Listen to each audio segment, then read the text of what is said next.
Pronto, já estamos a gravar outra vez.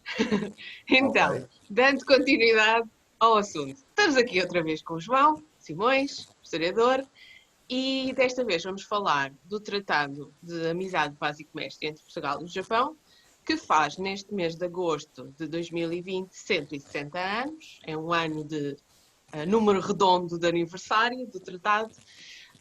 E nós decidimos abordar este assunto não só porque faz 160 anos, mas também porque é assim o marcar do retomar das relações diplomáticas oficiais entre os dois países na época contemporânea. Pronto. Exato. Então, agora ia chutar aí a bola para o lado do João para nos explicar, pelo menos, porque é que foi preciso recuperar as relações, porque houve aqui, o canal está cheio de vídeos, eu posso pôr referências aqui em alguns para as pessoas irem ver, este canal está cheio de vídeos sobre quão importante foi a relação entre Portugal e o Japão nos séculos XVI e XVII para os dois países e, aliás, para o planeta inteiro e para as relações internacionais das civilizações, não só dos dois países em questão, mas depois houve um período de interrupção dessas relações diplomáticas e a maneira como isso aconteceu veio a determinar mais tarde como é que o tratado foi escrito. Portanto, nós temos que fazer assim, esta marcha atrás e temos que falar um bocadinho do antes para podermos chegar ao tratado e percebermos o que é que ele foi. Forças, João. Instrui aqui a malta.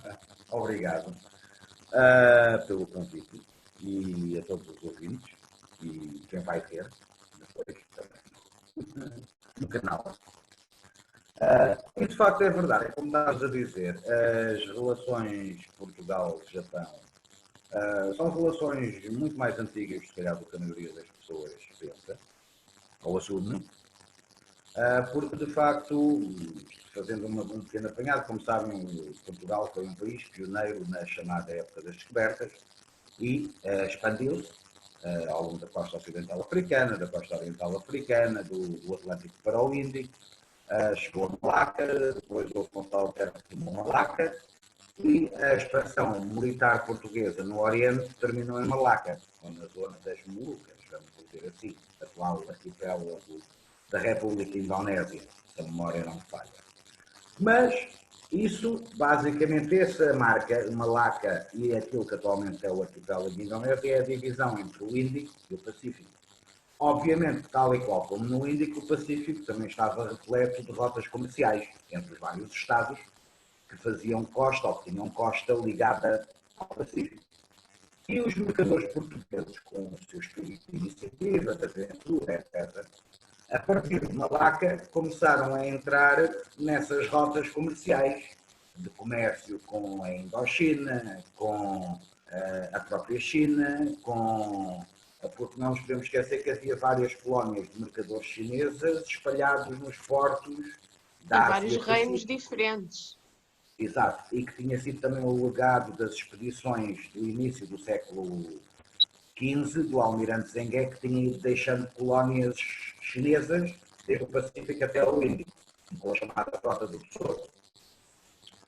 E os portugueses entraram nessas rotas do Pacífico e começaram, obviamente, a fazer comércio com o Vietnã, com o Camboja, com o Sião, até à costa da China. E Aliás, com é a ilha. muito. Só aqui um parênteses, é muito interessante quando uma pessoa está, por exemplo, a visitar Malaca, que é aqui uma cornerstone, não é? Um ponto fulcral desta história toda.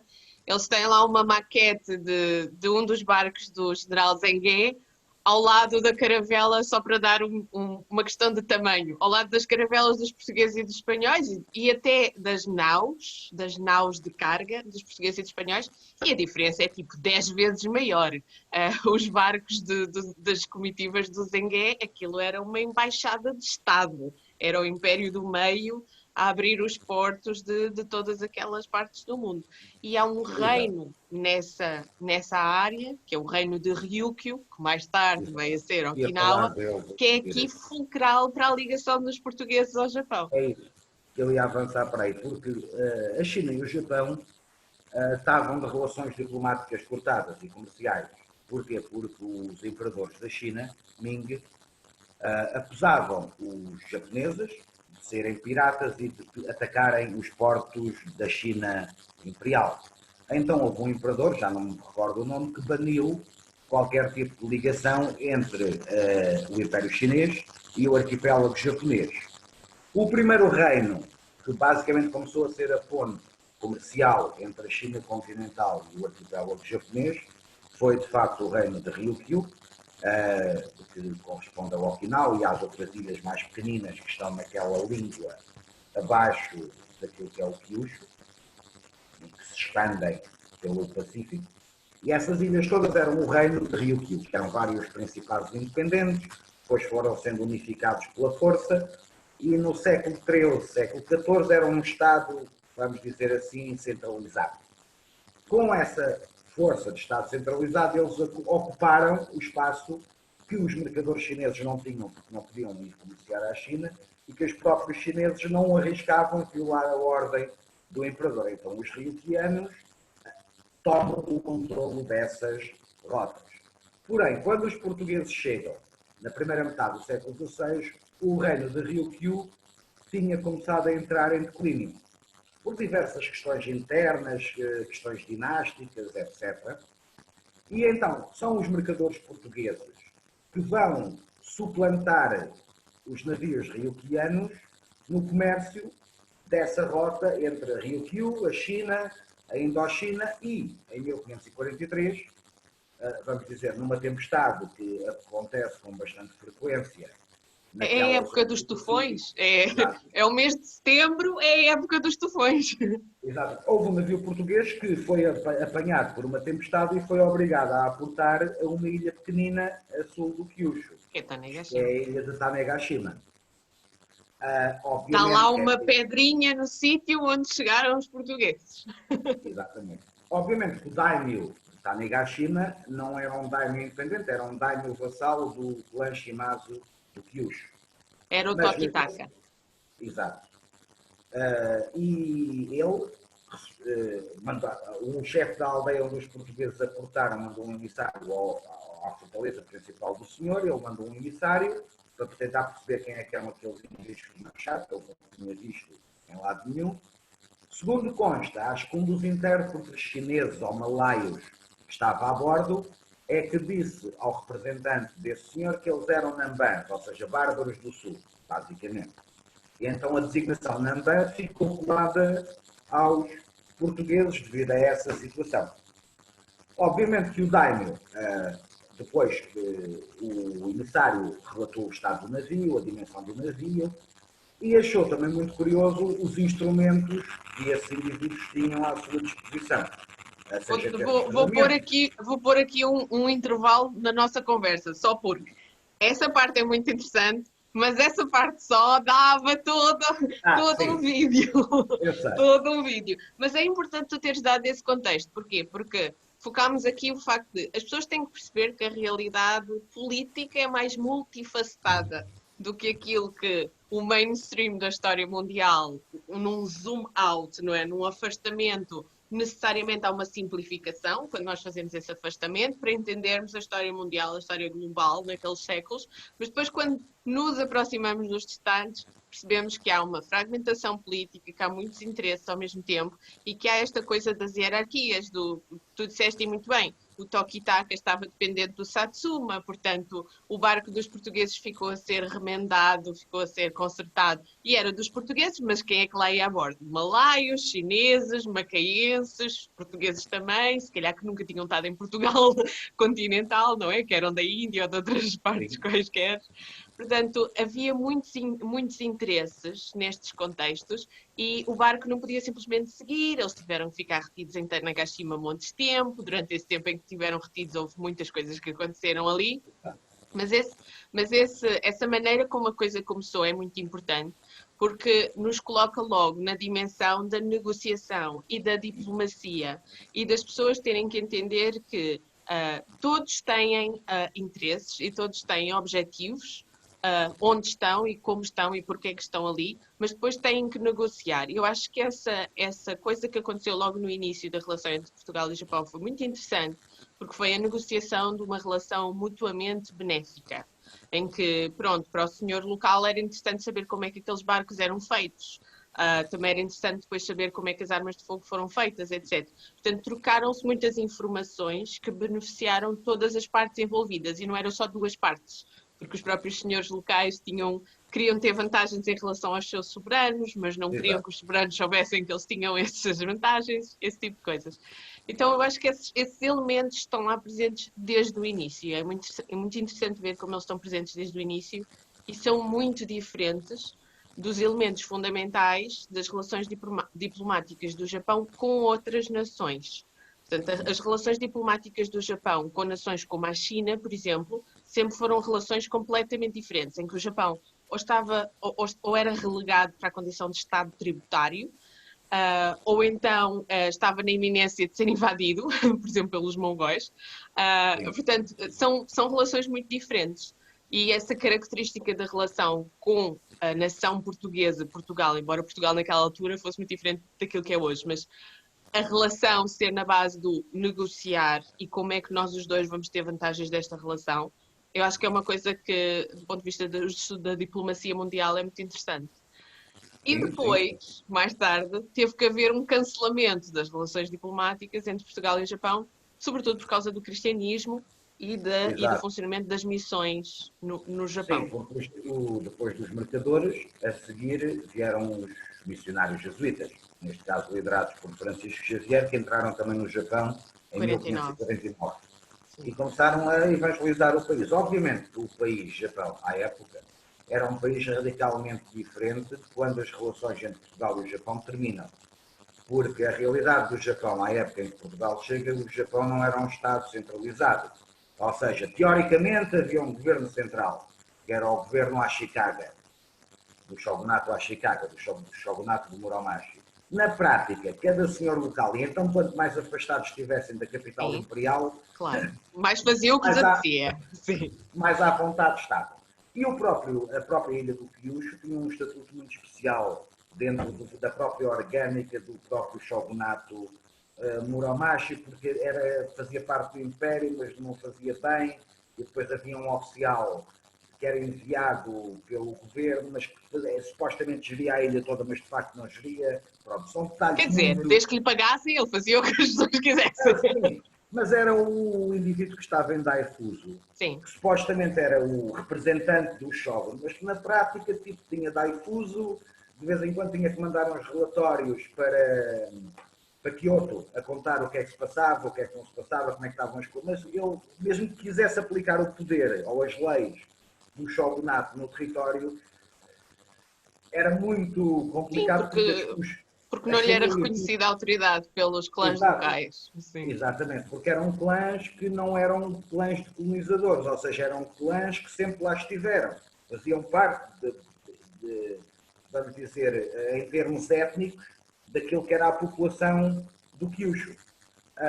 E desde a vaga dos povos da China-Coreia, o Kyushu foi a primeira área a ser tocada por essa migração, e estes indivíduos eram descendentes dessa população que depois foi se expandindo para as outras ilhas, para o Honshu E e para o Shimonoseki, consideravam-se etc. mais antigos e, portanto, mais legítimos. Há todo esse Exato, discurso em que os. exatamente. E então aí que os sempre tem uma realidade diferente, que depois também se vai manter, mesmo durante o próprio regime Tokugawa posterior, o Kyushu sempre vai ser visto como uma coisa um bocadinho mais à parte.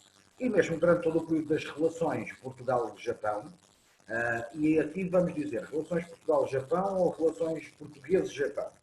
Pois, Porque aqui exatamente. a Porque questão os países ainda não existiam como países dos dois lados. Portugal já existia. A questão é que no comércio do Pacífico, como estava aqui a dizer no início, a autoridade do Estado da Índia cessava em Malaca. Exato.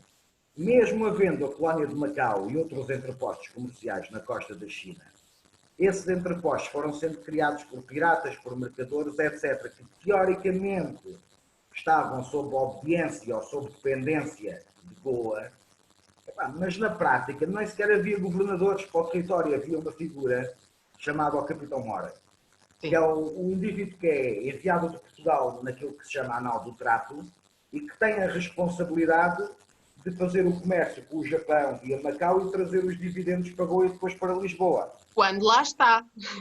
Quando lá está, exerce a função de governador de Macau, Sim. Mas basicamente. há para aí 1 ano e meio à vontade que não está lá. Exatamente. E então, ou seja, o nosso ordenamento jurídico para aquilo que é o Pacífico é um ordenamento jurídico que não tem nada a ver com o ordenamento jurídico do Império Português do Oriente, que é uma realidade extra-império, em que os portugueses atuam como mercadores, como piratas, como mercenários, como missionários, etc. Obviamente que o Japão, depois, essa é a parte engraçada do nosso contacto com o Japão, a nossa chegada ao Japão vai, e isto é a minha convicção plena, eu acho que isso toda a gente concorda, que a chegada dos portugueses e a introdução da arma de fogo no Japão foi um aspecto fundamental para acelerar o processo de unificação do país, que vai ser desencadeado pelos três unificadores, a começar pelo Oda Nobunaga, continuada pelo Toyotomi Hideyoshi, culminando depois no governo de Tokugawa. Sim, aliás, é assim que é ensinado nas escolas japonesas. Sim. Exato. E a arma de fogo mudou completamente o campo de batalha e a geopolítica no Japão, porque o senhor, e Nobunaga percebeu isso, era muito à frente do seu tempo, ele percebeu que era muito mais fácil ter 2.000 indivíduos armados com uma arma, que mesmo que falhasse, destruía as fileiras do inimigo ao fazer tiro disparado, do que andarem todos com espada, com arco, com cavalaria, etc. Era uma questão de eficácia. Porque disparavas, vamos dizer, 1.000 balas. Podes dizer 500 falhavam, mas 500 acertavam. Também houve o facto de a máquina de guerra, ou seja, as estratégias bélicas japonesas, adaptarem a própria tecnologia da arma de fogo, que era um mosquete mecha, tecnicamente é assim que se chamava, adaptarem na realidade japonesa. Ou seja, houve uma coisa que eles fizeram logo, quando as primeiras armas de fogo começaram a ser feitas no território do Japão, portanto, todas as peças feitas no território do Japão e a sua montagem também, porque eles desmontaram as primeiras e depois criaram outro modelo. E esse outro modelo é que é adaptado à realidade japonesa e tu estavas a dizer uma coisa muito bem. Os pormenores transformam tudo. Por exemplo, o mosquete mecha europeu, ou os modelos que chegaram até ao Japão, eram modelos que já de si eram um pouco modificados em relação àquilo que nós conhecemos de espécimes ou de artefactos que estão nos museus, mas aqueles que se fizeram no Japão são ainda mais diferentes. Tecnicamente, o que é que eles fizeram? Eles tornaram a bala muito maior, projétil maior, um projétil maior com mais ou menos o mesmo poder de explosão na caixa da pólvora, o que é que faz? Que ela vai menos longe. Portanto, ela vai menos longe, mas ela causa mais dano quando embate. Com o objetivo, e esta foi a adaptação à prática da guerra japonesa, o objetivo não era que a distância fosse imensa, como era na guerra europeia, não era esse o objetivo. O objetivo é que a distância fosse o suficiente para destruir as fileiras de cavaleiro. Portanto, tecnicamente, as primeiras armas de fogo portáteis do Japão criadas foram para atingir os cavalos, não as pessoas nos cavalos, mas sim os cavalos. E por isso é que elas eram muito maiores e a distância não era assim tão grande. Depois, o combate corpo a corpo ainda se continuava a fazer numa primeira fase com armas como katanas e outro tipo de armas de lâmina, digamos assim. Só depois, e depois ainda houve várias fases de adaptação da espingarda até ela ficar mais parecida, digamos assim, com o modelo internacional. Mas há um aspecto interessante, é que há uma tecnologia que os portugueses nunca deram aos japoneses, que foi a tecnologia do canhão. Sim, exatamente, é isso que eu ia lá chegar. Mas a transmissão, lá está, a transmissão de saber fazer, porque nós estamos, para quem não está a ver, e é muito difícil imaginar uma época pré-industrial. Numa época pré-industrial, nós tínhamos que fazer coisas desde desenterrar o minério até ter a espingarda feita. E há muitos processos pelo caminho, são segredos tecnológicos muito difíceis de se conseguir fazer. Um dos que os japoneses acharam mais difícil foi descobrir como é que se fazia o mecanismo do gatilho, não é? Como é que o gatilho, a mecha incendiada, tocava na pólvora de uma maneira que fosse eficiente para criar a projeção da explosão, mas que não explodisse a coisa toda. E, sobretudo, não explodisse para trás, que era um dos grandes... portanto, estes pormenores técnicos iam sendo passados como segredos de Estado, digamos. Portanto, e nem toda a gente os sabia para os poder passar, e quem os sabia para os poder passar podia ter um preço para passar esses segredos, ou não, ou arranjar outro tipo de benefício para isso. Sim, aliás, esses artesãos das armas de fogo, depois eles vão criar dinastias como os grandes mestres da katana, ou seja, passa de pai para filho, de pai para filho. Exatamente, e é muito bem guardado. Ora, bem, mas vamos avançar mais no tempo então. Transformou a guerra japonesa. Durante um período de tempo, houve muitas vantagens da relação comercial, militar e educativa também entre Portugal e Japão. Portanto, a criação dos seminários, a criação de um sistema escolar, efetivamente, é isso que trata, é um sistema A entrada da medicina ocidental a também. entrada da medicina, a entrada de uma série de saberes que têm a ver com aquilo que era o renascimento europeu e o aparecimento de uma proto-ciência também. A imprensa. Sim. A imprensa, a construção naval, tudo isso foram tecnologias que foram entrando no Japão, além do produto. O Japão Exato. não tinha. O comércio com todos aqueles países e a entrada nestes portos, destes daimyos, sobretudo da zona de Kyushu, mas também até lá em cima, até Sendai. Portanto, os produtos que entram e que são novos e que geram feiras e mercados e que geram dividendos e agitação comercial e cunhagem de moeda e, sobretudo, impostos, tudo isto era muito bom para muitos destes senhores feudais. E foi por isso que, durante uns bons 30 anos, as relações floresceram, porque sentiam que estavam a renovar esta dinâmica comercial e intelectual destes senhores feudais, destes daimyos e destas cidades costeiras. Contudo, sim, houve uma série de coisas que, na lógica japonesa de instalar um Estado central, começaram a criar fricção. Várias coisas estão a ser inclusivamente estudadas nos últimos anos e estão-se a saber mais sobre essas coisas nos últimos anos. Uma das linhas da frente da investigação neste momento é, por exemplo, qual terá sido o papel do comércio de escravos, nos quais os portugueses também faziam, não é? Os portugueses naquela altura do Reino de Portugal faziam comércio de escravos no Atlântico, também faziam comércio de escravos naquela parte do mundo. E o comércio de escravos está agora a ser investigado também do lado japonês, porque também havia escravos asiáticos de várias proveniências diferentes e também japoneses, e isso terá sido, tanto quanto se sabe neste momento, mas é uma coisa que ainda está a ser investigada, isso terá sido mais um elemento de fricção na dificuldade das relações entre o recentíssimo criado Shogunato Tokugawa e os representantes daquilo que era uma entidade meio estranha para os japoneses, que era Portugal, que eles não sabiam o que era, mas havia os mercadores, havia os missionários, havia os representantes oficiais e havia os representantes não oficiais.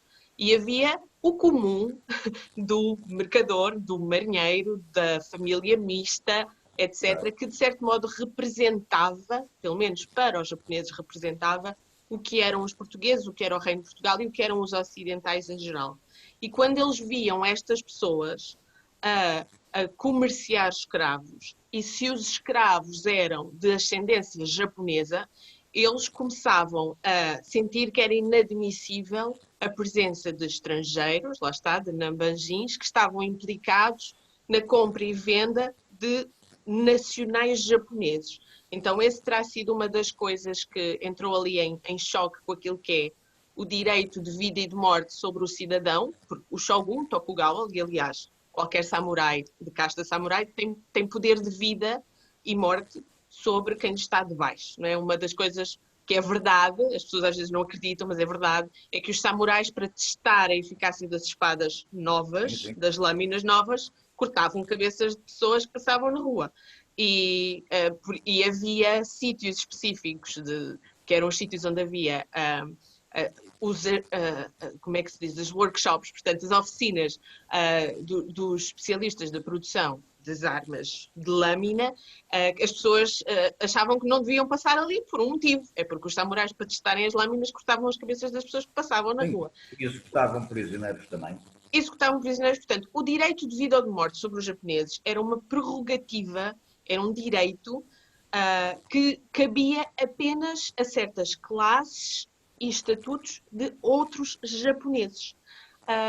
O comércio ou o direito sobre a vida de alguém que era japonês num contexto de comércio de escravos, era uma coisa que criou ali um grande problema para o shogunato e há várias documentações do shogunato Tokugawa a dizer que é absolutamente inadmissível que haja comércio de japoneses que esteja a ser feito por portugueses, mercadores portugueses, ou aceite por missionários ou messes ou portos onde existem portugueses. Portanto, essa é toda uma área de investigação que tem evoluído bastante nos últimos anos. Eu espero que continue a evoluir, porque é muito interessante nós sabermos como é que as coisas se passaram.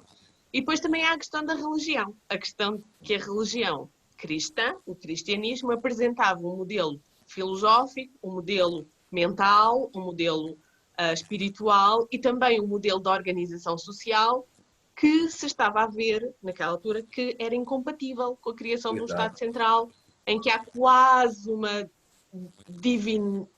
deusificação, divinação, não sei como dizer, quase. Sim, há um endeusamento do líder. Sim. Há um endeusamento do líder, claramente. Não se pode dizer um endeusamento no sentido da família real japonesa, que tipo, na realidade japonesa, na crença japonesa, eram descendentes diretos da Amaterasu, era outro campeonato. Mas havia a figura, havia o comportamento mais do que uma vassalagem à la europeia, era uma questão de considerar que se devia adorar o líder, adorar no sentido religioso, de adoração. Exato. E que isso era incompatível com adorar o Deus dos estrangeiros. E era esta expressão que era posta entre aspas. Então, e depois ainda há outro aspecto também importante frisarmos aqui dentro do aspecto religioso, mas também comercial e político. É que a partir de 1600 já não são só os portugueses que estão no Japão. Tens os espanhóis que estavam em Manila.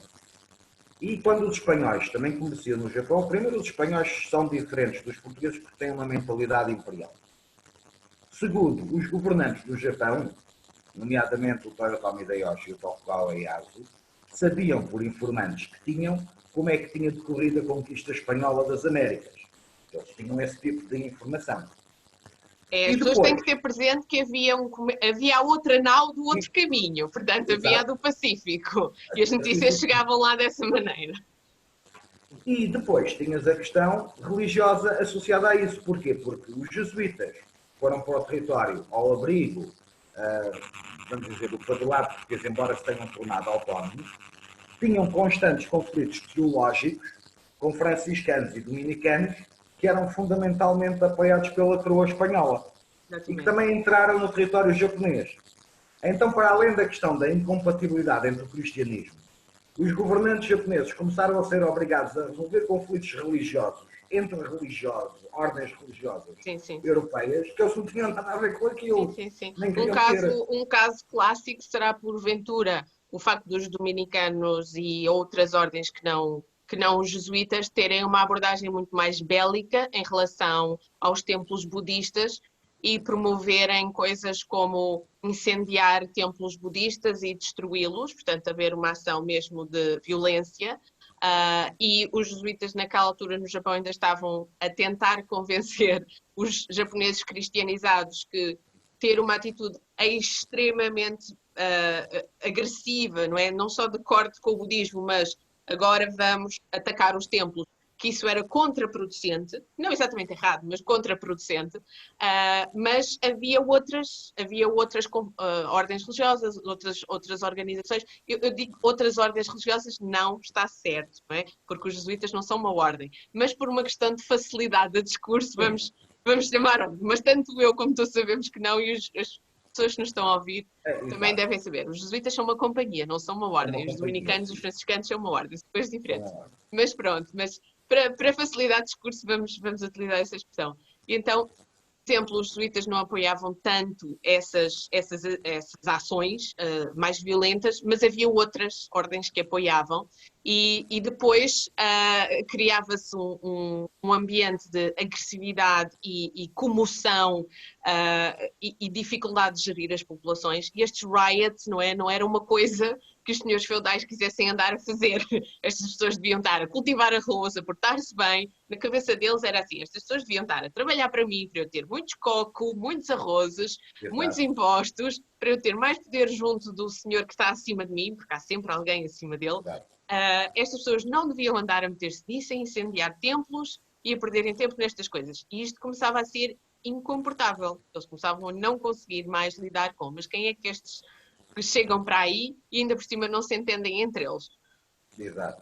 E depois temos o terceiro fator, que é a chegada de outros europeus ao arquipélago japonês, nomeadamente a Holanda, em 1609, e a Inglaterra, em 1613.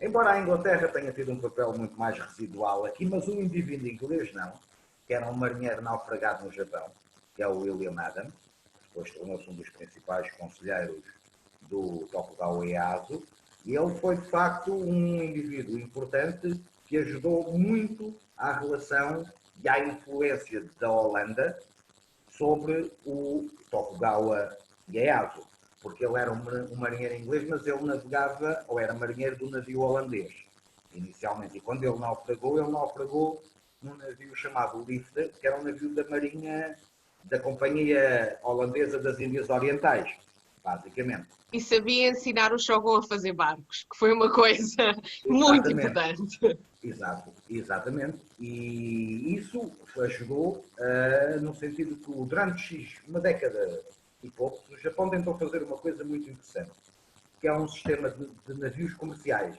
que é o sistema dos navios do Selo Vermelho, em que eles tentam basicamente sair da dependência do comércio português e espanhol, criando uma frota própria para navegar no Pacífico e que tem algum sucesso, mas que depois, lá está, o Tokugawa Ieyasu e os seus sucessores já não têm o mesmo tipo de perspectiva que ele tem, nomeadamente o neto dele, que é o Shogun Tokugawa Iemitsu, que era um indivíduo complicado.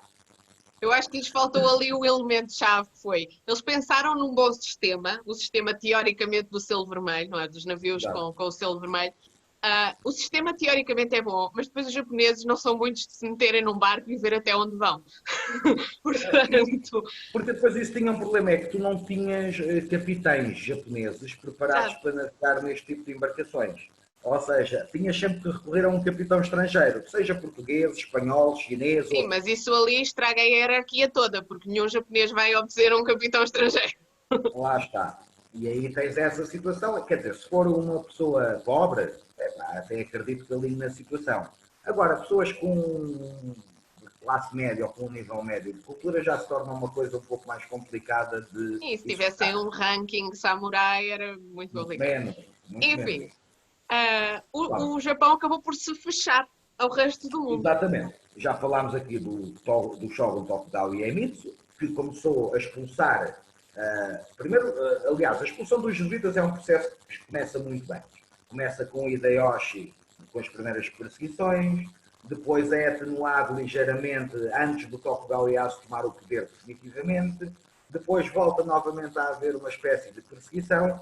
O Tokugawa Ieyasu morre em 1616 e a partir de 1616 os jesuítas e outras ordens religiosas, franciscanos, dominicanos, agostinianos, outros, estão na onda de serem mandados embora do Japão. Seja ou passar para Macau, à clandestinidade.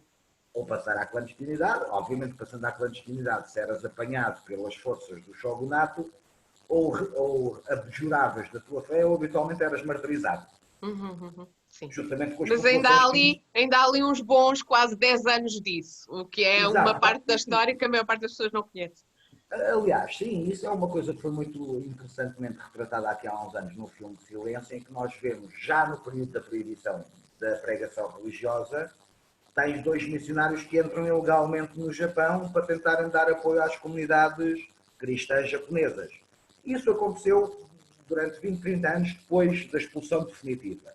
Obviamente que chega-se a um ponto que ninguém de uma ordem religiosa vai arriscar o pescoço sabendo o que acontece quando entram no território japonês. É que isso tornava também a vida muito mais difícil para os próprios japoneses cristãos, porque eles tinham que albergar estas pessoas com grande risco. Então acabava por ser uma coisa que não ajudava mesmo os próprios cristãos japoneses, que mantiveram cristãos, para só deixar isto aqui no ar, não vou entrar muito nisso, mas só para quem está a ver, só para deixar no ar. Os japoneses continuaram cristãos até o século XX, okay? Mesmo na clandestinidade. Temos milhares de pessoas, os números oficiais são os números, reparem, O oficial era um Estado que não queria admitir que havia uma grande secção da sua população que o estava a enganar. Portanto, nós não podemos confiar nos números do Estado, mas podemos confiar em números de outra ordem de grandeza, recolhidos de outra maneira ou apurados de outra maneira, por exemplo, escavações arqueológicas, através de registros de celebrações em aldeias, etc. Portanto, há E outras maneiras de chegarmos a esses números, e era um mesmo no número século muito significativo. XIX, e mesmo no século XIX, quando depois voltaram a ser aceitos missionários de outros países no estrangeiro, começaram a aparecer membros dessas comunidades Sim, que sim, iam a sim. essas igrejas. Sim, sim, sim. Em Ou seja, busca, é só nessa altura que o governo do Japão e o resto do mundo se apercebe que durante mais ou menos 300 anos houve milhares de japoneses que continuaram a professar a fé cristã, embora com diferentes níveis de ortodoxia e heresia, e sim, sincretismo ou não. Portanto, quando estamos a falar destas comunidades, estamos a falar muitas vezes de aldeias que estão ao lado uma da outra, mas completamente isoladas uma da outra, e as pessoas não podem comunicar livremente que são cristãos com a pessoa da aldeia ao lado, sob perigo de vida. Então, os rituais e as crenças transformaram-se bastante, e eles, lá está, com o passar do tempo, ficaram desapoiados de corpo eclesiástico oficial. E alguns tinham algumas maneiras de se organizar, através das irmandades, etc. Outros não. Pronto, isto é outra coisa, não vou entrar entre nós no Nunca Mais Local, porque esse é o Mas há meu tema. outro ponto interessante, é que esses cristãos, muito dessa doutrina cristã era doutrina antes de Trento, ou seja, Exatamente. E cristianismo eles antes do preservaram Concílio a versão pré-Trento. Tridentina, que é Sim. uma coisa completamente diferente. Portanto, quando chegou a igreja do século XIX, muitos deles não se reconheceram nessa igreja e continuaram separados da igreja de agora. Ou seja, as pessoas já ouviram algumas a expressão kakure, mas os japoneses gostam mais de usar a expressão senpuku, que é separado.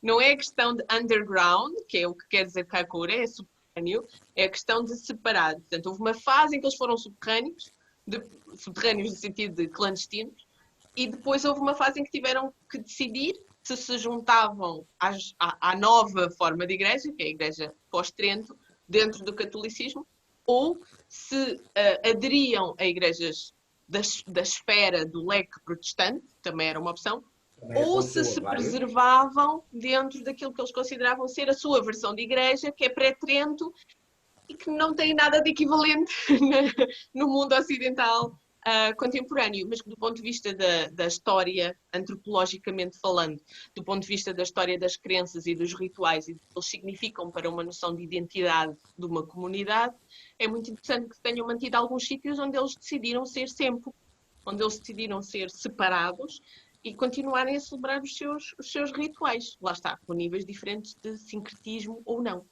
Exato. Dá novamente, lá está, dá um cristianismo original japonês.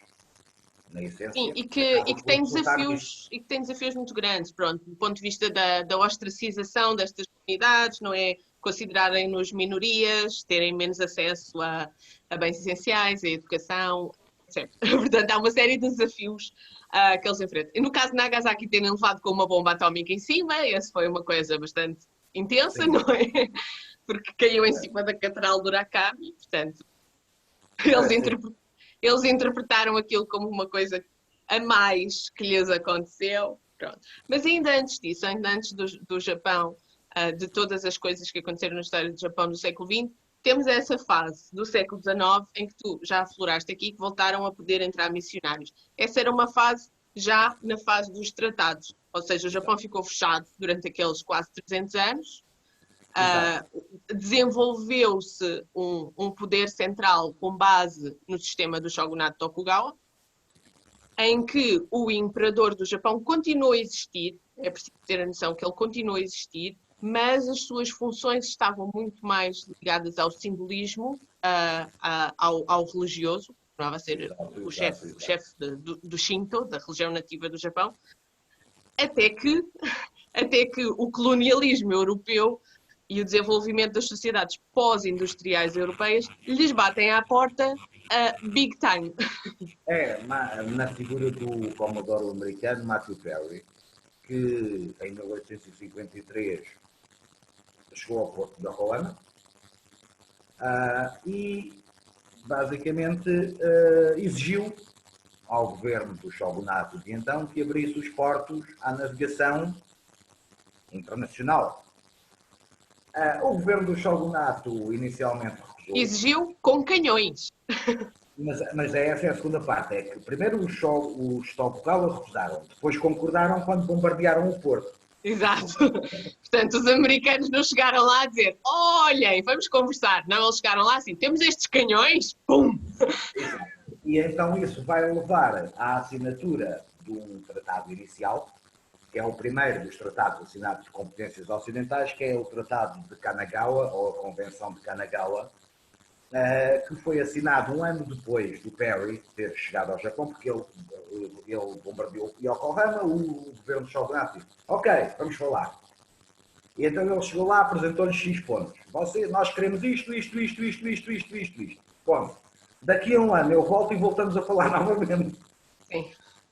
E de facto aconteceu. Um ano depois ele voltou com mais navios e o governo do shogunato não teve hipótese e então teve que ceder às exigências norte-americanas. E então abriu o porto de Yokohama à navegação com os Estados Unidos.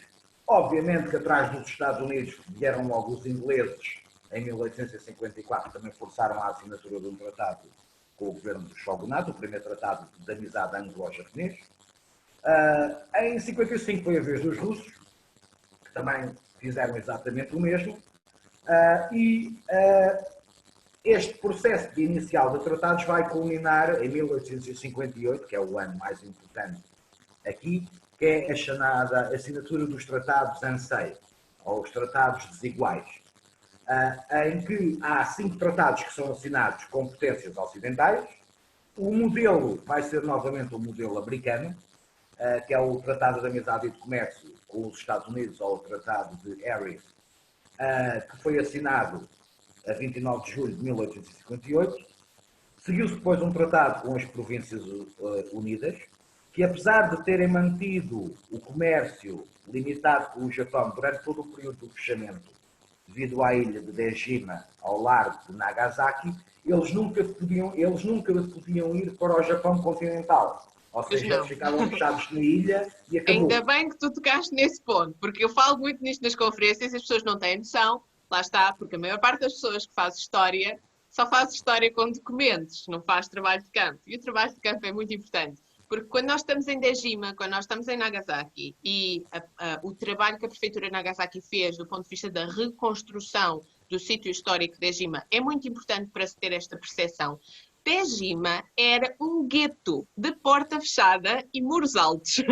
Portanto, dizer que havia presença ocidental no Japão, não, isso não é verdade. Havia uma ilha artificial com um muro de 2 metros e tal de altura, um portão, um espaço de terra ninguém, outro portão, uma ponte, e as pessoas estavam lá presas. E aquilo fechava à noite, e havia render da guarda e tal. Portanto, era um depósito, escritório, armazém, é verdade, tinham o seu próprio médico, tinham a sua própria imprensa, tinham tudo o que precisavam para viver, mas não viviam no território japonês. E não era só a Holanda que tinha, ou melhor, não era só os holandeses que estavam em Dejima. Por exemplo, os coreanos e os chineses tinham o mesmo tipo de guetos fechados em vários portos japoneses. Sim, aliás, isto é interessante, porque o Japão, a gente pensa, o Japão está fechado durante o século, não estava bem totalmente não, fechado. Exato. Desde a China, já aqui falámos, mas depois tens mais 3 sítios também muito interessantes. Sim.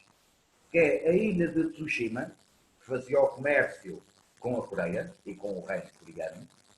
Tens a ilha de Hokkaido, o domínio dos Matsumai, que fazia comércio com o Ainu, e a partir do século XVIII começou a fazer pequenas trocas comerciais com o Império Russo, por causa das peles. E a tomada dos russos da zona do Kamchatka e da Sibéria Oriental.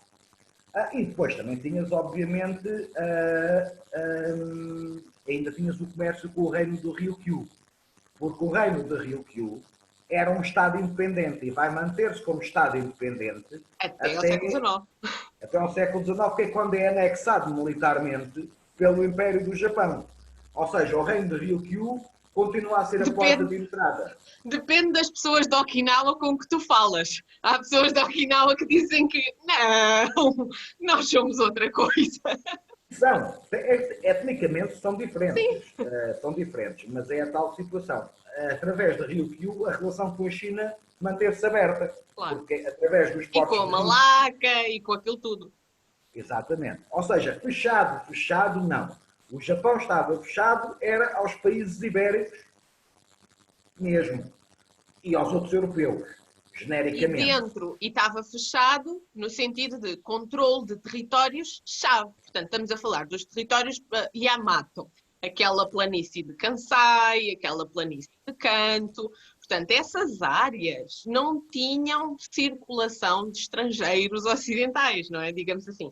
Mas havia, como tu disseste muito bem, mas havia os tais portos abertos, circulação controlada. Digamos que há um nível de controlo. Não há um fechamento absoluto, mas há um nível de controlo.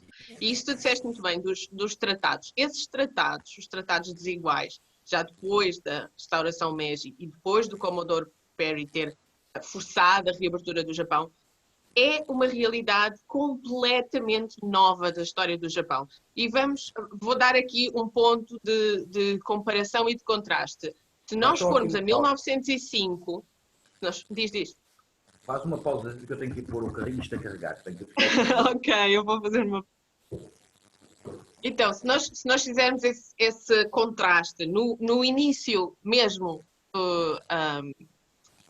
no período que veio a ser depois as guerras, portanto, eu estava a dizer 1905, portanto, mais tarde, nós vamos ter o escalar das relações da Rússia com o Japão, não é? Nós temos até umas cartas muito boas, que são as cartas do Venceslau de Moraes, quando ele estava no Japão e estava a escrever para o jornal O Comércio do Porto, e estava a relatar a guerra nipo-russa, portanto, e o facto da Marinha do Japão ter ganho aos russos em 1905.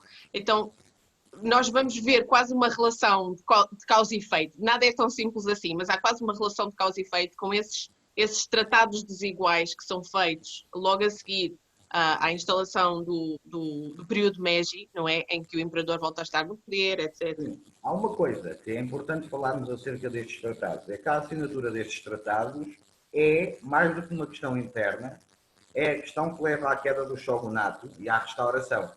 Porque depois destes tratados, os nobres japoneses começaram a dizer, mas o shogun supostamente deve proteger o Japão, ele não consegue proteger o Japão. Exatamente.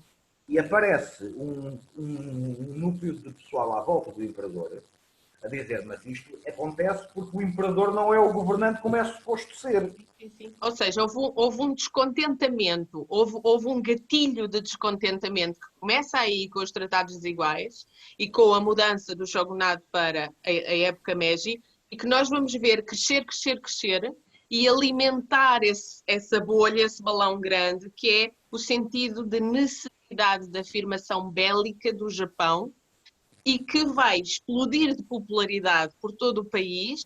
Há imensos livros escritos sobre isso, é muito interessante essa literatura, que é o Japão sentir. Depois, o que vai acontecer em 1905 é a nossa marinha do Japão, nós que sofremos os tratados desiguais, nós que tivemos que mudar de regime para sobrevivermos como país. A nossa humilde marinha finalmente conquistou uma nação que é uma potência mundial, que é a Rússia, e a partir daí a popularidade deste sentimento de afirmação pela guerra no Japão. E ninguém vai entender a história do Japão do século XX se não perceber a sucessão, transformação de shogunato para a época Meiji, mais tratados desiguais, mais guerra com a Rússia.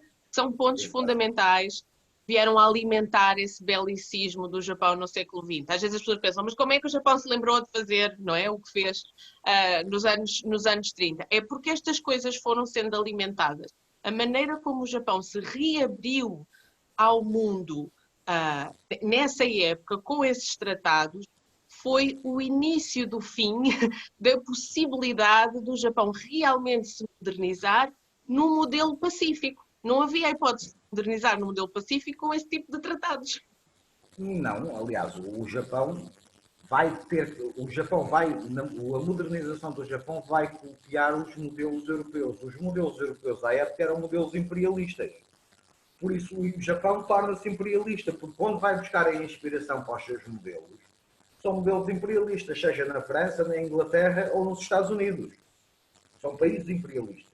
E o Japão adopta também a postura imperialista, porque percebe que, para sobreviver, ou se torna uma potência imperial, ou então vai-lhe suceder o mesmo que aconteceu à China, que basicamente foi retalhada aos bocados pelas várias potências europeias. E sobretudo com a Guerra do Ópio.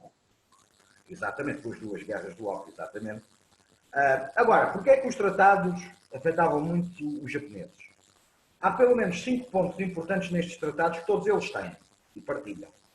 Um é a troca de agentes diplomáticos, ou seja, temos a criação ou a enviada de embaixadas japonesas, neste caso, para estudar esses países.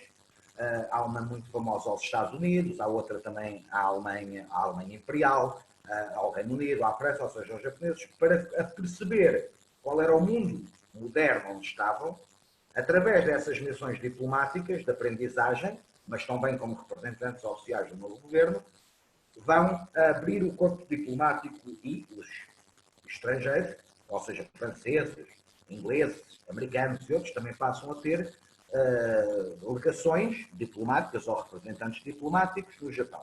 Mas isso, tudo bem, não há nenhum problema. O problema vem a seguir. É que desses tratados, o Japão é obrigado a abrir os portos de Edo, de Kobe, de Nagasaki, de Niigata e de Yokohama. Sem qualquer tipo de condição. Simplesmente tem que os abrir para esses portos receberem os navios estrangeiros. Isso é um atentado. Exato. Isso é um atentado à soberania nacional do país, basicamente.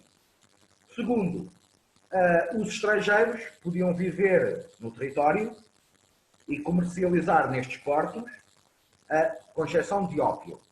Pelo menos aí o governo tentou salvaguardar isso, aprendendo com a questão chinesa. O que mais uma vez demonstra que o Japão não estava assim tão isolado e sabia o que se passava à sua volta. Claro, sim. O problema disto é que atrás deste comércio com os estrangeiros vem um conceito que é o conceito de extraterritorialidade.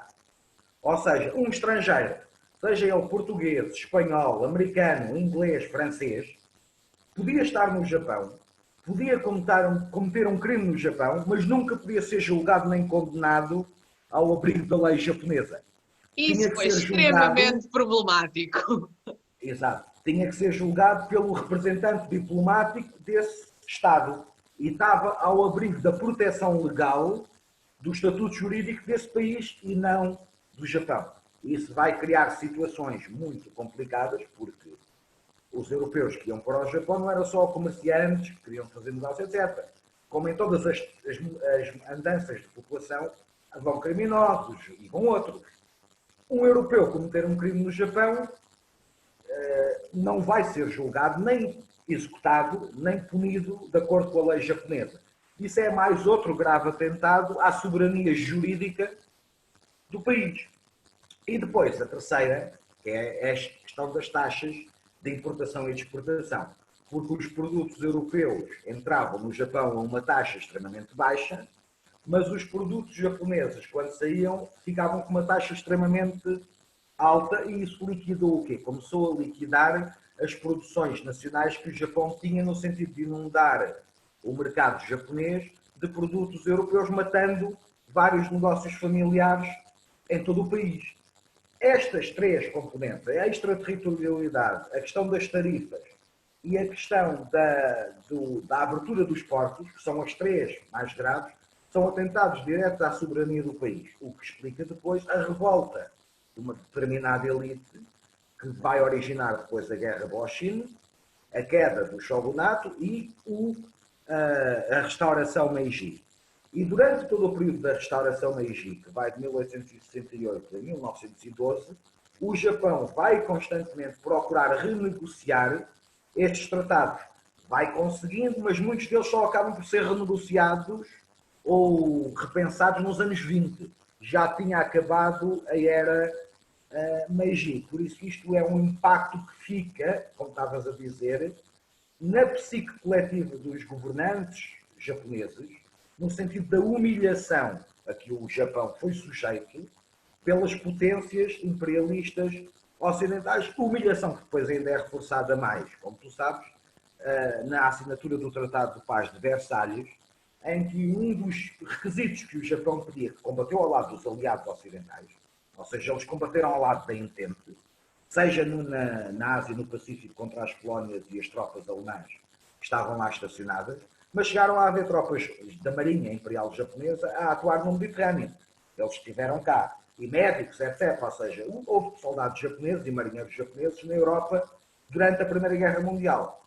Uma das linhas que o Japão queria que ficasse reconhecido nos tratados de Versalhes era abolir esta distinção entre o europeu e o japonês. Ou seja, eles queriam colocar o Japão num patamar de igualdade com as potências ocidentais. Obviamente que esse esforço saiu-nos frustrado e isso vai adensar ainda mais a tal frustração que já falaste no Japão, que depois culmina nos anos 30 na ascensão do ultranacionalismo japonês, com os resultados que temos. O enviado para a assinatura do Tratado japonês escreveu umas cartas maravilhosas que estão disponíveis para leitura quem quiser, que são cartas incríveis do ponto de vista da história social e das mentalidades, porque o conceito da superioridade do homem branco, que era um conceito vigente e absolutamente inquestionável naquela altura nas potências europeias, em relação a como é que se posicionavam para com povos do resto do mundo, era um conceito que o representante do Japão não só não tinha, como achava absurdo, tendo em conta que eles tinham sacrificado na guerra em nome dessas mesmas potências. Portanto, acho que é interessantíssimo analisar as cartas dele nesse tratado. E depois há outra nota, é que eu acho que é o artigo 21º da Carta dos Direitos Humanos, é precisamente baseado nessa aspiração que o Império Japonês levou a Versalhes e nunca foi aceito. Pois foi. Por isso é que as cartas dele têm tanto impacto. Que é a igualdade entre os povos.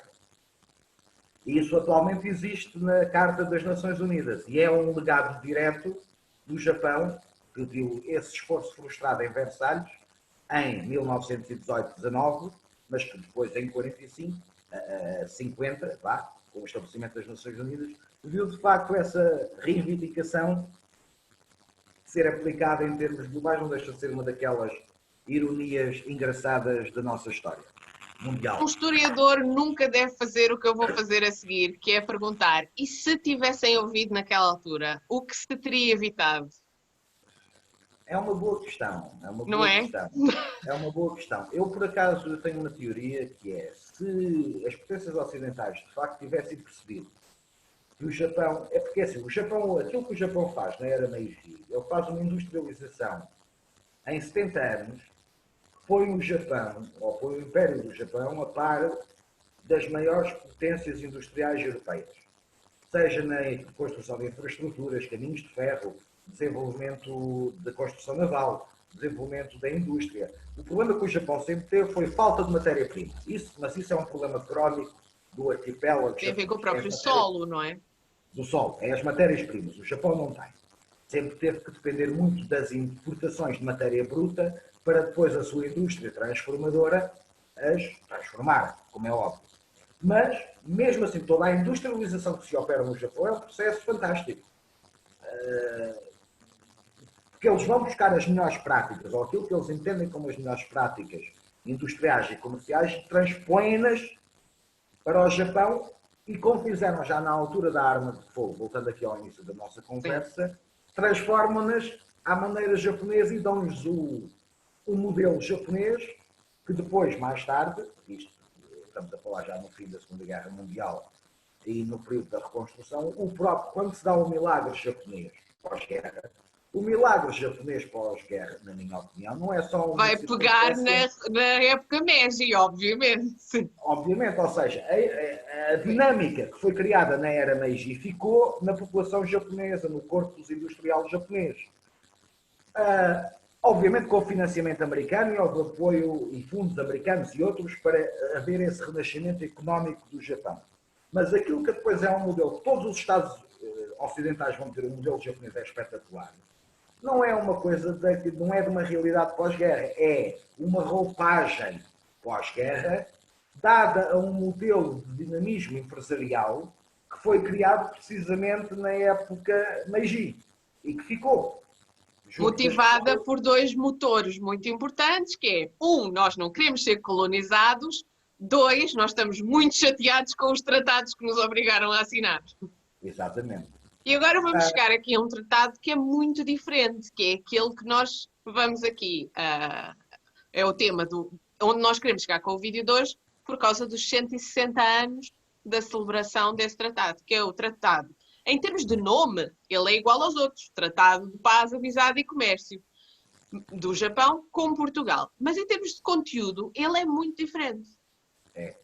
Tem vários aspectos que funcionam de uma maneira diferente. Primeiro, agora não vou estar aqui a citar, são 14 páginas. Já agora, o tratado está traduzido, mais ou menos, interpretado para português online, através, eu vou só aqui abrir a minha outra caixa, através da Fundação, creio que se pode dizer que é a Fundação Armando Martins Janeira, portanto, se vocês forem a armandomartinsjaneira.net e vocês pesquisarem dentro do website, vocês podem ver a versão em língua portuguesa deste tratado. Armando Martins Janeira é o nome, é pen name, o nome de escrita de um dos embaixadores do Estado português no Japão, muito importante na década de 50 e 60, esteve presente no Japão como embaixador e como erudito.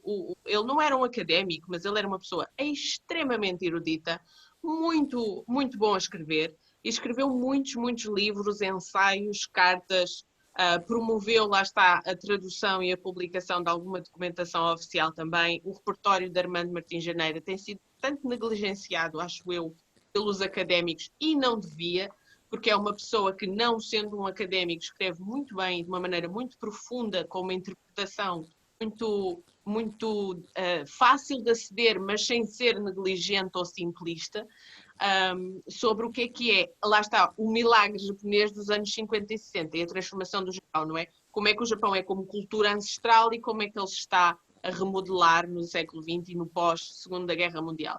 Então, se quiserem ir ao site armandomartinsjaneira.net, vocês podem lá ver muita, muita coisa interessante, incluindo o texto em português deste tratado. Portanto, não precisamos estar aqui a lê-lo ou a dissecá-lo ponto por ponto, mas, grosso modo, em que é que ele é tão diferente dos outros? É assim, tem na mesma as tais prerrogativas que já existiam nos outros, ou seja, assegura o tal direito da extraterritorialidade a cidadãos portugueses. Pronto. Eles seriam julgados, obviamente, de acordo com a lei portuguesa e de acordo com o cônsul de Macau, caso não houvesse um representante diplomático oficial no território japonês, ou se houvesse um representante diplomático oficial no japonês, era esse cônsul ou esse embaixador português no Japão tinha o direito de julgar os crimes cometidos por um cidadão português no território japonês. Essa premissa mantém-se, é igual. Mas depois, a questão da negociação e das tarifas já não tem o carga punitiva que tinham os outros tratados assinados com as outras potências. Ou seja, há uma maior procura de uma maior paridade, de uma maior igualdade em termos de tarifas, que simboliza, em certa maneira, um respeito mútuo maior. Também temos que ter aqui uma coisa. Portugal não era uma potência relevante no Pacífico. Em 1860, exato. Portugal era nada, zero. Ou seja, também eu acho que isso também tem muito a ver com o trato como Portugal tem com o Japão.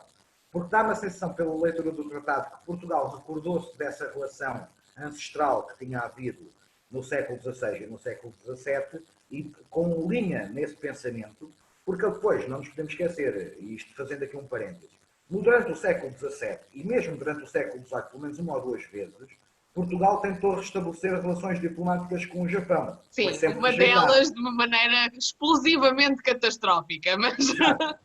Foi sempre rejeitado, mas Portugal nunca deixou de tentar, no século XVII e no século XVIII, de retomar essa aproximação, porque de facto tanto nós marcámos o Japão, como o nosso contacto com o Japão ficou plenamente imbuído na nossa psique, como povo. E as influências são mútuas.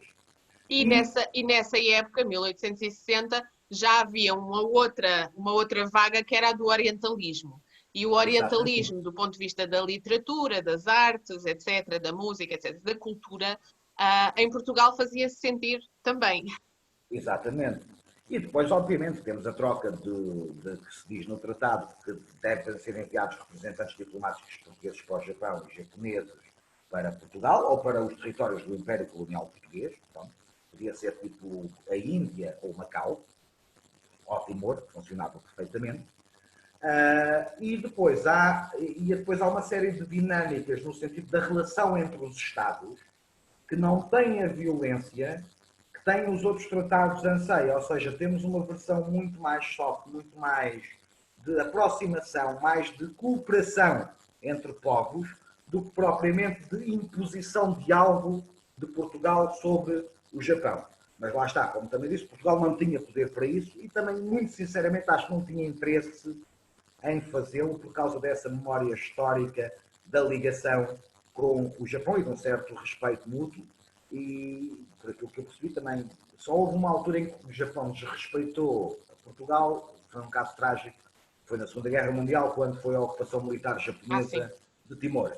Pronto, isso também não podemos apagar da história.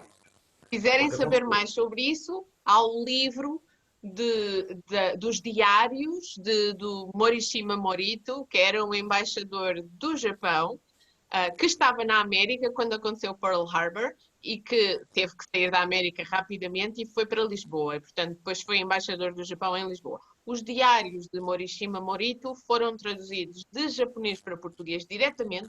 Foi a primeira língua ocidental para a qual os diários foram traduzidos. Não são as cartas oficiais, não é uma autobiografia, são os diários dele, são os cadernos dele, das coisas que foram acontecendo ao longo do período em que, desde que aconteceu Pearl Harbor na América até durante o período em que ele esteve em Lisboa, e é interessante ver a relação dele com Salazar, ver a relação dele com o que está a acontecer em Timor, recomendo vivamente.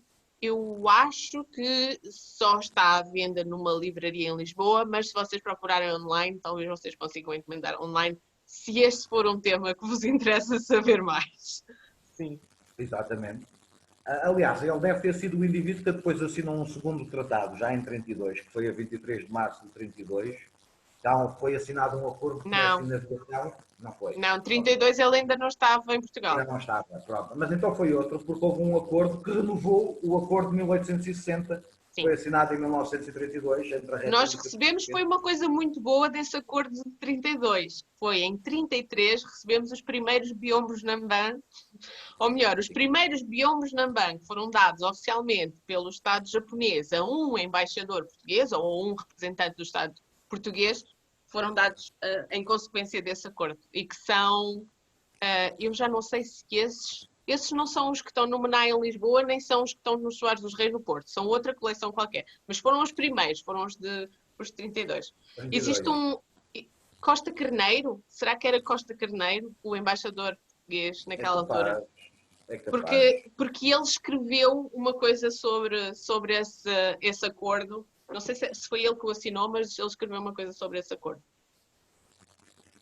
Exato. Foi isso. E depois as relações só voltam a ser retomadas oficialmente já em 50 e muitos por causa da questão de Timor, que depois teve que ser resolvida também entre o Estado português e o Japão, concretamente. E depois aí houve uma renovação e de 52, 53 nunca mais voltou a haver, houve renovações de outros tratados, etc. E de amizade, e de cooperação, no ensino, na educação, etc. Ou seja, a partir de 52, 53 a relação entre Portugal e o Japão, Do ponto de vista normal, diplomático, ficou pelo menos definida, grosso modo, por esses tratados. grosso modo. Mas tudo se remonta, lá está, ao tal Tratado de 3 de agosto de 1860, que foi o tratado da retoma das relações diplomáticas entre Portugal e o Japão. E como eu estava a dizer, é um tratado muito mais equilibrado, muito menos violento, em que há uma grande paridade entre as autoridades japonesas e as autoridades portuguesas.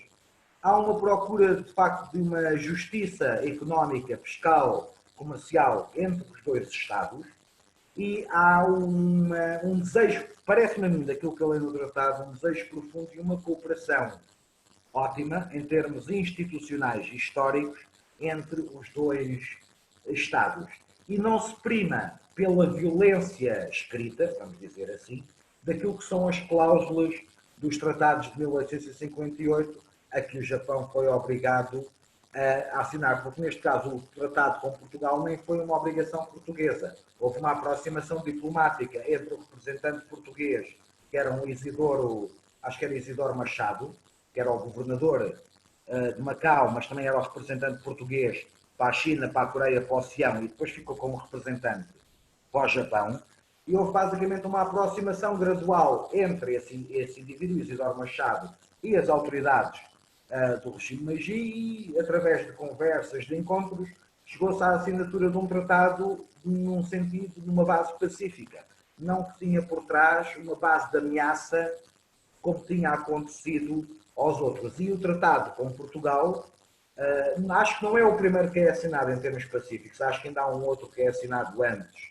Não sei se com a Espanha ou se com o Império Austro-Húngaro, mas também é um modelo pacífico. Não é aquele modelo impositivo dos tratados ANSEI, a que os Estados Unidos, a Inglaterra, a França, a Holanda e a Rússia obrigaram o Japão a assinar, o que torna-o um tratado muito especial no âmbito da relação diplomática entre Portugal e o Japão, mas também nos seus próprios conteúdos e na sua própria forma, que não se sente, uma pessoa que lê aquilo não sente a tal violência imposta sobre o outro, e sente que é uma coisa muito mais fluida, é uma coisa negociada, foi uma coisa pensada e que há um respeito mútuo entre os Estados. E acho que isso aí é o que destaca, para mim, o Tratado de Paz e de Amizade e Comércio, que foi assinado, no caso português, pelo rei Dom Pedro V, e no caso do Japão, pelo próprio imperador Komei, se não me engano, que era o E pai.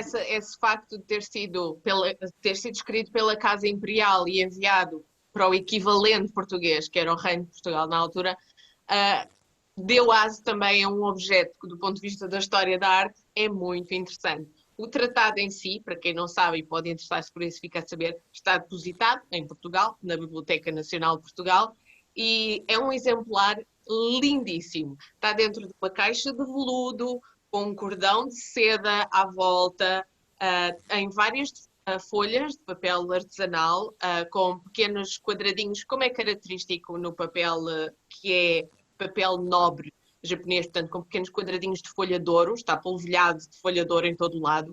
A caligrafia é lindíssima, é um shodo elegantíssimo, com uma tinta negra sobre aquele fundo meio ocre do papel.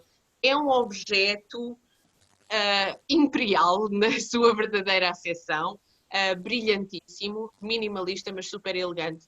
E pode ser consultado com a devida autorização na Biblioteca Nacional de Portugal, se vocês souberem ler caligrafia japonesa do século XIX, porque nem toda é o mesmo japonês que se usa hoje em dia. Mas a parte da grafia, mesmo que não consigam ler todos os kanjis, mas a parte da grafia é lindíssima. Uma pessoa, obviamente, fica a pensar que aquilo foi escrito porque, assim, descorreitamente, da maneira como é que aquilo está escrito, mas a aparente simplicidade esconde um grande mestre calígrafo. Obviamente que o texto já estava todo estruturado antes de ter passado a sua fase formal. Mas acho delicioso este pormenor de ter sido mandada aquela caixa de veludo com aquela caligrafia lindíssima do imperador do Japão para o reino de Portugal, porque é uma coisa feita à mão, percebes? Tudo era feito à mão naquela altura, mas o que eu quero dizer é um objeto artístico, não é só um tratado. É um objeto artístico que é oferecido, com tudo o que a caligrafia representa. Exato. E depois há outro aspecto também interessante, é que ao contrário dos tratados desiguais, em que o signatário ou o co-signatário japonês foi o governo do shogunato, Aqui não, é o imperador. É diretamente o imperador, o que nos leva a uma outra questão. E há aquela história que se costuma dizer do facto do imperador Komei ter morrido subitamente antes de se desencadear a Revolução Boshin, ou a Guerra Boshin, que ele estaria a preparar já dentro do Japão a substituição do regime do shogunato, e não sei se este tratado não pode ser visto como uma tentativa da própria Casa Imperial de dizer uma coisa é o governo do shogunato, outra coisa é a Casa Imperial. E o que é mais interessante é que Portugal ter sido o receptáculo desse tratado, ou seja, o reconhecimento entre pares é feita entre os chefes de Estado, mas institucionalmente o imperador Comem não era. Sim. Ainda bem que foste tu a falar isso e não eu. Senão as pessoas iam achar que eu estava a repetir muito. Mas é assim, se nós formos a ver, a relação de Portugal com o Japão é pré-shogunato. Exato. E a relação de Portugal com o Japão na época contemporânea é pós-shogunato. Nunca foi shogunato. Exatamente, é isso. É isso. E isso para os japoneses é muito importante. É um pormenor que faz toda a diferença. Porque significa que os termos de negociação foram feitos entre aquilo que eles consideravam pares, que é o imperador e o rei. Ou melhor, o imperador e um imperador, porque em Portugal também ainda era império. E isso faz toda a diferença. E é o primeiro e único tratado que é assim. Esse é. Porque mesmo os outros tratados pacíficos também foram assinados com o governo do shogunato. O português é o único que se destaca nesse leque de tratados de 58 e 60.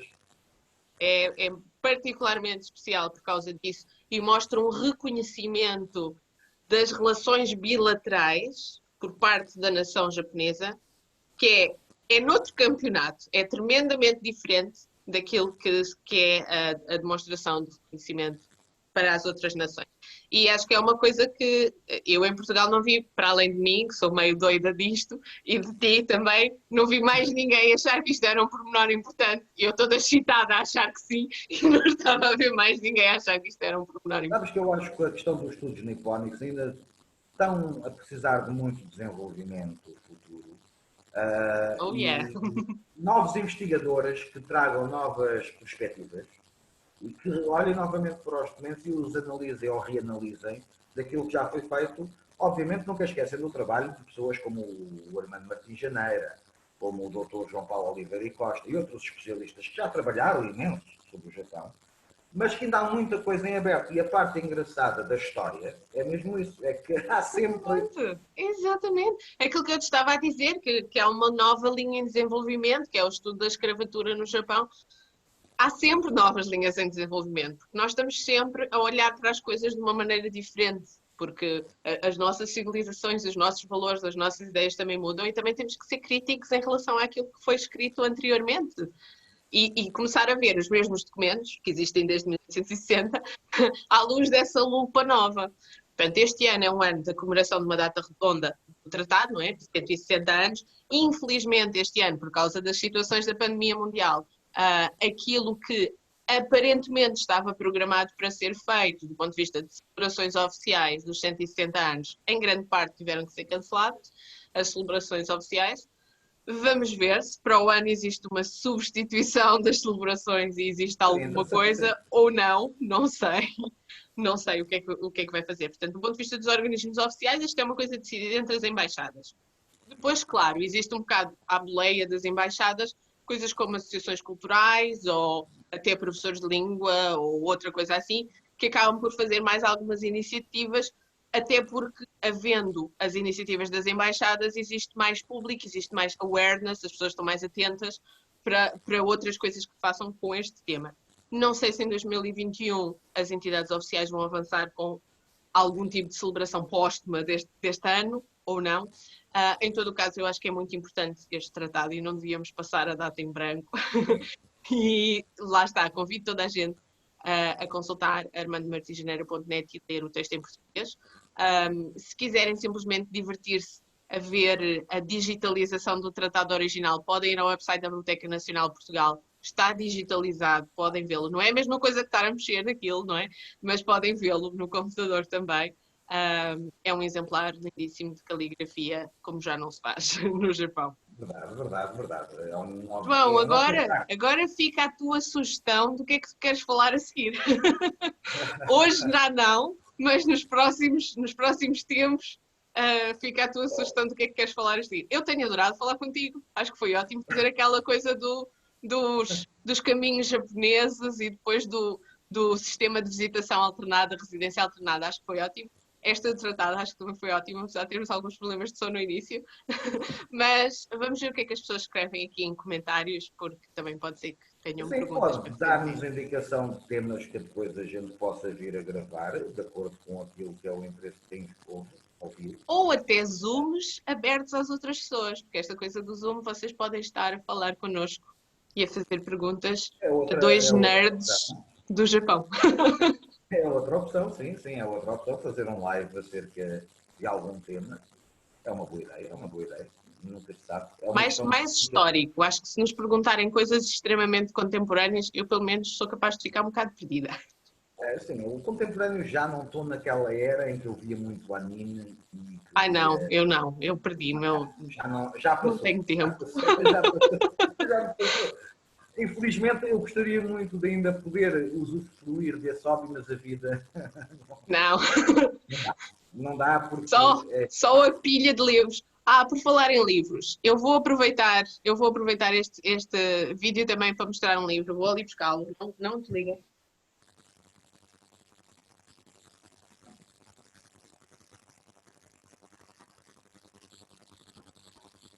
Portanto, este mês de agosto não é só o mês em que nós celebramos os 160 anos do Tratado de Paz, Amizade e Comércio, o mês de agosto também é um mês que, do ponto de vista da história do Japão, é importante por motivos completamente diferentes. É o mês do bombardeamento de Hiroshima e Nagasaki. Portanto, esse tema também é um tema importante neste mês. Deixo só aqui uma sugestão de um livro que eu só encontro em japonês e em inglês. Eu não sei se, entretanto, já fizeram uma tradução em português, talvez. Chama-se Nagasaki After the Nuclear War. É este título aqui. interessante. É escrito pela Susan Southard. Ok. Ok. Este livro é Interessante. publicado pela Penguin Books, que são os famosos livros que têm o pinguim aqui na lombada. Eu recomendo este livro para quem conseguir ler bem inglês. Talvez existam versões em francês, em espanhol, etc. Ela é uma autora muito traduzida. Como é que, o que é que eu acho que é importante aqui, só para vocês saberem o escopo geral do livro. Imaginem vocês fazerem o que se pode descrever como um grande trabalho de campo, entrevistando centenas de pessoas durante muitos anos. Portanto, basicamente foi o que ela fez. Ela andou no Japão a entrevistar pessoas durante muitos anos, sendo que essas pessoas eram pessoas que tinham sido diretamente atingidas pelo bombardeamento de Nagasaki e tinham vivido alguns anos depois do bombardeamento e há aqui um núcleo de 4 ou 5 pessoas que algumas ainda estão vivas, outras faleceram entretanto, mas viveram várias décadas depois disso. Portanto, ela acompanha estas pessoas no imediatamente antes, durante o bombardeamento, exatamente onde é que eles estavam, o que é que estava a acontecer com eles, e nas décadas a seguir, o que é que foi a vida deles. Portanto, há um núcleo duro de 4 ou 5 pessoas, não são personagens, são pessoas, e da vida delas, depois há muitas outras entrevistas, o que nos faz ter uma visão dos acontecimentos macro-históricos de uma maneira microbiográfica. O que é uma coisa que eu gosto particularmente, que é nós entendermos mesmo os acontecimentos mais macro-históricos de todos, as coisas mais transformadoras da história da humanidade, como é que eles foram vividos pelas pessoas, o que estava a acontecer com elas e que tipos de desafios ou dificuldades é que elas enfrentaram a seguir. E mesmo eu, que estou farta de saber de história de Nagasaki, havia aqui coisas que aprendi de novo e é extremamente interessante. E mais do que interessante, é emotivo. Eu sou sincera, sobretudo na fase do bombardeamento, que ocupa um grande trecho do início, eu às vezes tinha que pousar o livro porque ficava agoniada, percebes? A coisa, ela não é levezinha, ela conta as coisas como elas são. E então uma pessoa, eu em particular, tenho essa particularidade, tenho sintomas físicos de ficar aflita e agoniada com certas coisas que estou a ler. Então tinha que parar um bocadinho e voltar a seguir mais tarde, no outro dia, ou então ir ver comédia durante 10 minutos e espairecer a cabeça. Obrigado. Não é uma leitura soft, mas é muito importante. E eu acho que é isso na história, na cultura, na sociedade. Nós devemos ler coisas que nos desafiam, mesmo que sejam difíceis. Nos tempos que correm, é importante instruirmos-nos e educar-nos, mesmo em relação às coisas que são difíceis de ler ou que são difíceis de admitir que as pessoas fizeram umas às outras. Porque a verdade é essa. As pessoas fizeram estas coisas umas às outras, a humanidade fez estas coisas a outra parte da humanidade, mas é tudo humanidade. E mesmo que seja difícil engolir o sapo e aprender mais sobre isso, mas nós devemos aprender mais sobre isso. Sim, aliás, esse livro de Nagasaki deve ser interessante porque é aquilo que eu digo muitas vezes. Se uma pessoa quer perceber o dano de uma arma de destruição massiva como a bomba atómica, Só houve um país do mundo que foi alvo desse ataque na história da humanidade. Exatamente, é exatamente isso que eu digo sempre. O Japão foi o campo de ensaio, não é? A cobaia de uma coisa que não aconteceu em mais parte nenhuma do planeta Terra. E uma coisa que aconteceu aqui, primeiro a bomba de Nagasaki foi mais forte do que a de Hiroshima, em termos de bomba e em termos de estragos. Mas isto não é para ganhar o primeiro prémio, é só para dizer que esta já foi mais do que a outra. As bombas atómicas que se podem criar hoje em dia, com a tecnologia que existe, são centenas de vezes mais poderosas do que esta. Sim, Portanto, os 50 ou 70 danos vezes superiores. são, 50 ou são 60, 50 ou São, 60 são vezes. praticamente uma centena de vezes superior a esta. Portanto, estamos a falar da obliteração da humanidade. Não estamos a falar de uma bomba. É que a palavra bomba pode induzir as pessoas em erro. Primeiro porque induz as pessoas em erro de duas maneiras. Primeiro porque pensam que é um evento curto no tempo, que se trata só de uma coisa que explode. Não é isso. Os efeitos do bombardeamento, e é isso que eu acho que este livro é muito bom, tanto na pessoa como no território, mas sobretudo nas pessoas, não é curto no tempo. Os efeitos da exposição à radiação direta. E depois dá-nos a ilusão também de que é curto no espaço, que só acontece ali. Não, uma bomba atómica, se explodisse hoje em dia em qualquer parte do mundo, colocava seriamente em risco a totalidade da humanidade. E então a causa de terminar, de acabar, de não permitir que exista bombas atómicas em nenhum país do mundo, não tem nada a ver com o regime político, não tem nada a ver com o credo, com a cor da pele, com nada disso. Não podem haver armas nucleares à face da Terra. Essa causa é importantíssima no momento em que as nações se viram todas para extremismo e regimes mais pró-bélicos e regimes mais pró-contendas militares e mais fáceis de entrar em guerra uns com os outros. Não é? No momento em que muitas das grandes nações do mundo se tornam mais extremas, tanto para a esquerda como para a direita, tanto faz, e é mais possível entrar em guerra, porque o pavio é mais curto, é extremamente importante lutarmos contra o desarmamento nuclear e contra as potências. Eu acho que toda a gente devia ler. Se não ler este livro, leia outro livro qualquer que tenha a ver sobre isto. Está bem? Já passou tempo suficiente. A parte chata disto, que a mim me surpreende e que me choca, isto é uma nota pessoal minha. Sendo o Japão o único país que sofreu esse efeito, não percebo eu porque é que o Japão não assinou o Tratado da Não Proliferação Nuclear. Mas a população japonesa é extremamente ativa em termos de associações, em termos de abaixo-assinados, em termos de manifestações anti-poder nuclear.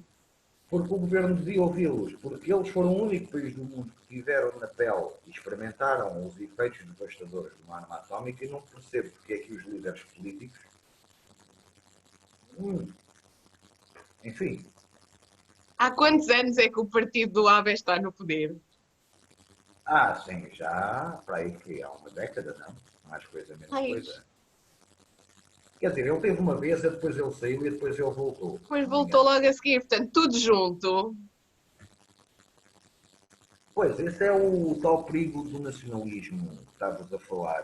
Embora, podemos dizer, mas nós podemos perceber o nacionalismo japonês por causa das ameaças que existem ao arquipélago e ao Japão.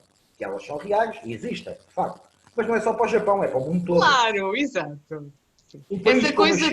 Essa coisa que tu estavas a dizer que eu não percebo como é que o governo não ouve o povo. Ó João, são todos assim. Eu sei, mas neste caso torna-se mais grave, porque o Japão é o único país que sofreu e sabe as consequências do uso de um armamento desse calibre. Mas é mesmo essa situação de não ouvir, mas a voz está lá. A voz está lá, por exemplo, eu já tive e normalmente estou, este ano não posso estar, mas normalmente estou em Nagasaki quando há as celebrações e o mayor, portanto o presidente da Câmara de Nagasaki, tem sempre um papel muito importante no discurso da cerimónia. E normalmente eles ou convidam o próprio primeiro-ministro para estar presente ou algum que seja enviado oficial do governo para estar presente. E aquele momento é um momento de endoutrinação, ninguém se engane. Portanto, existe uma arquitetura do espaço em que o representante do governo está sentado e depois o presidente da Câmara de Nagasaki está num palanquim.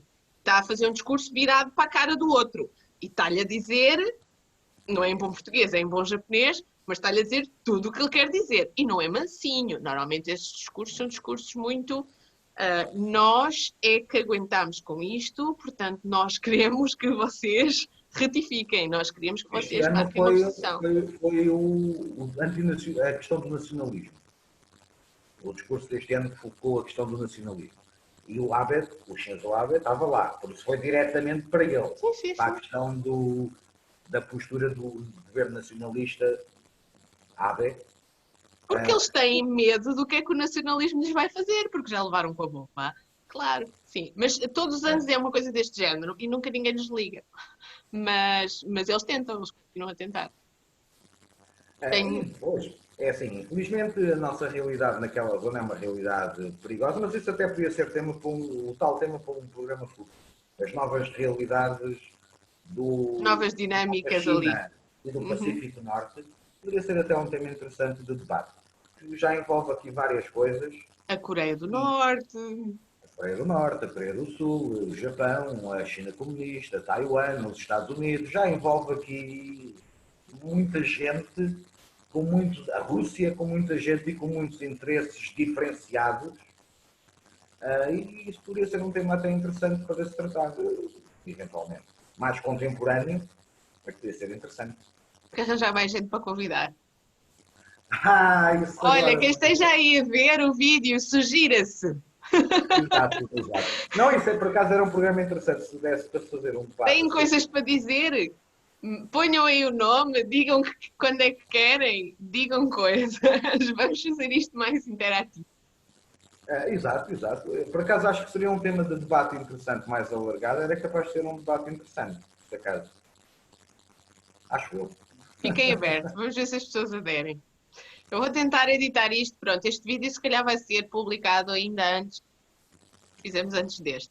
Ou seja, o vídeo que nós fizemos antes deste fazia sentido no alinhamento de vídeos sobre os caminhos históricos do Japão. Este faz mais sentido no mês de agosto, portanto, provavelmente vou editá-lo e vou publicá-lo de maneira a estar disponível ainda durante o mês de agosto.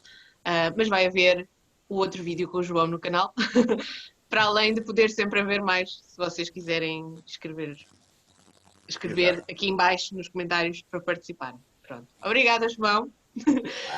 Bom fim de semana. Bom fim de semana. Se calhar não te exponhas muito ao sol, está um calor desgraçado. Não, que eu já não tenho pele para... já não tenho pele. Olha, estás como eu. Eu agora, quando vou à rua, levo um chapéu de chuva aberto, porque também faz sombra. As pessoas olham para mim, mas eu não quero saber. Eu habituei-me no Japão a fazer assim, a andar com o chapéu, porque faz uma sombrinha. Fazem alguma razão terão. Por isso. Gostei, então protege do sol, protege da chuva, ou melhor, protege do frio, protege do calor. Já diziam os meus avós a fazer as vindimas. Tínhamos de estar todos tapados, porque senão ficámos todos queimados. Pronto, uma grande beijoca, bom fim de semana para ti e beijinhos para quem nos está a ver. Vou terminar a gravação, até ao próximo vídeo. Até uma próxima, obrigado.